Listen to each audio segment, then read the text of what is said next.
సంవత్సరాల కింద ఆ ముద్దాయి మీద 2 ఛార్జ్ షీట్లు మినిమం ఉండాలి. ఇక్కడ ఏ ముద్దాయి మీద కూడా 2 ఛార్జ్ షీట్లు అఫెన్సెస్ లేవు. అయినా కూడా 111 పెట్టి వేధించినటువంటి పరిస్థితి ఫ్యాసిస్ట్ గవర్నమెంట్. ఖచ్చితంగా చెప్తున్నాను, ఇది ఫ్యాసిస్ట్ ధోరణి, ఫ్యాసిస్ట్ పోకడ మాత్రమే.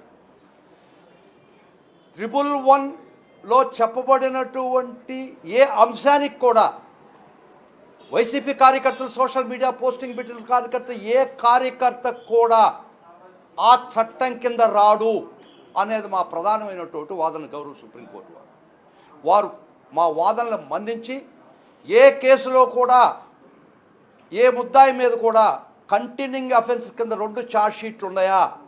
లేవే.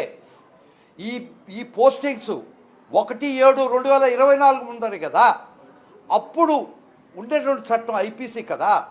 మీరు బిఎన్ఎస్ 111 తీసుకొచ్చి ఇంతమంది వేల మంది కార్యకర్తలను వేధించడం సబబు కాదు కదా, చట్టసమ్మతం కాదు కదా.